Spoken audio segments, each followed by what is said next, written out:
think there's a few things that I want to talk about.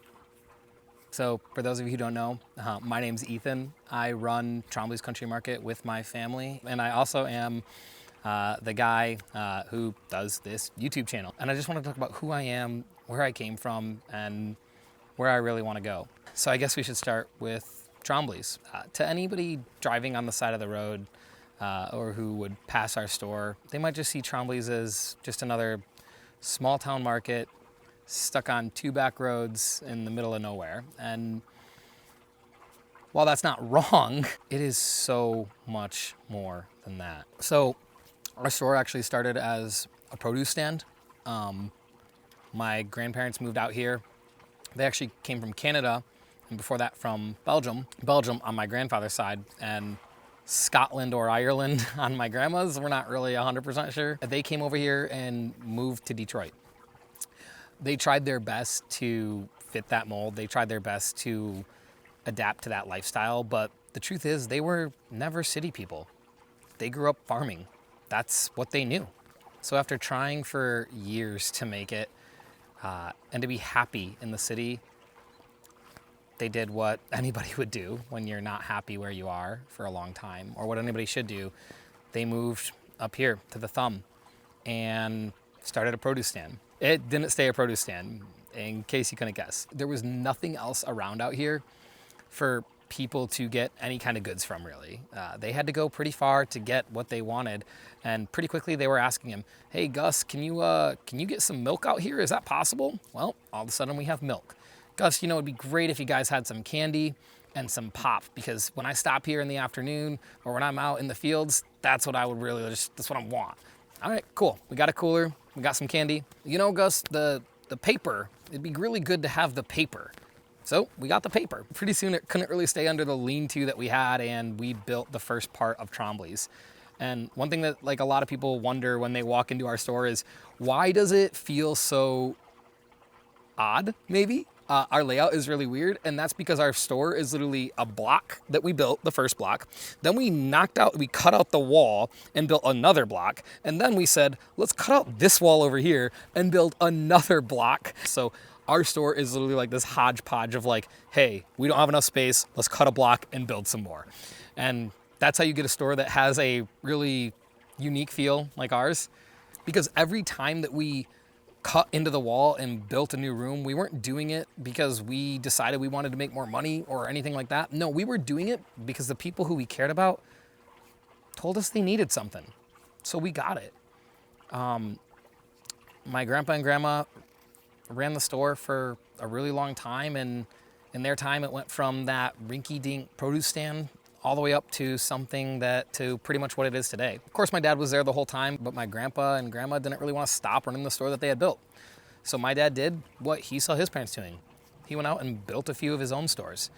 Not literally like they had, but he was definitely a businessman. When I was a kid, we had 5 different businesses. We had arcade machines, we had movie shops, we had a candy store, we had a pharmacy. My dad basically tried just about everything. And the really cool thing is that even though he didn't build from the ground up like my grandfather had, he learned a lot about other businesses. And he learned that what makes businesses feel special is their connection to community and the way that they can serve that community. My dad passed in 2019, and I didn't really know how to deal with it.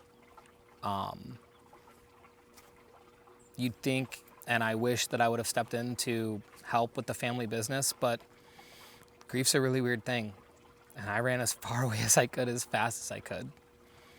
And that left my mom to run our store by herself. For 3 years, she ran the store herself.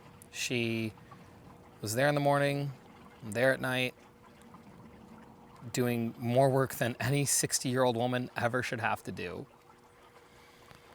And eventually she decided that all the love of legacy, all of this work, all of this fighting that she had been doing, even though she desperately wanted to continue, she couldn't.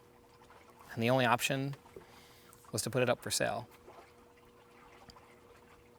There was no way that I was going to let that happen. So I came home. I've been home now for 2 years running our business, of course with her guidance too, But one day I walked into the store and I just looked, because from the very beginning I said, you know, I want to recapture the sense of community that I had here growing up and that so many other people had too. So I started making changes. I started renovating the place. I started staining shelves. I started resetting product. I started pushing out into the community. I started doing pretty much anything and everything that I could. And one day I walked into the store and I looked and I said, whoa, this place looks a lot different than it did when I first got here. And I was like, I don't want to miss this. So I did what any sane person would do, or I guess maybe not. I grabbed a camera and I started filming. I don't want to forget what this place was, and I don't want to forget how far that we've come. Not just me as an individual, but our whole family. And I also want to see where this place is going, and I want to watch the whole process. So I started this YouTube channel. Honestly, not for you guys. I really did it for myself because I love our store. I love our community. I love this place. And I hope that anybody who comes into our store can clearly see that, because the vision that I see in my head and where we're going is so much more than just another forgotten small town market. And that's a story I didn't want to miss. So I started capturing it the best way that I knew how. And I'm glad I did. This channel means a lot to me. This place means a lot to me. This is my legacy. This isn't just my story, but this is also the story of my family. And I hope the story of the community that we are going to build. And I am so excited to tell that story. And I hope you're excited to watch it too, because honestly, it's a lot of fun. So yeah, I guess this is where I'm supposed to do like the typical YouTuber thing of like and subscribe, but I don't know if that works when you just told your audience that you didn't really do any of it for them. But if you do want to follow along or have a conversation, I'm super open to that. And in case you haven't watched the channel, a lot of things we're doing, we have no idea what we're doing, and it'd be really nice to have some help with that. So if you want to help out, go ahead and click that like and subscribe below, which sounds really weird to say in heart to heart like this, but yeah. Anyway, I guess I'm supposed to tell you guys I'll see you in the next video. I will, but it just kind of feels weird after having a conversation like this. Anyway,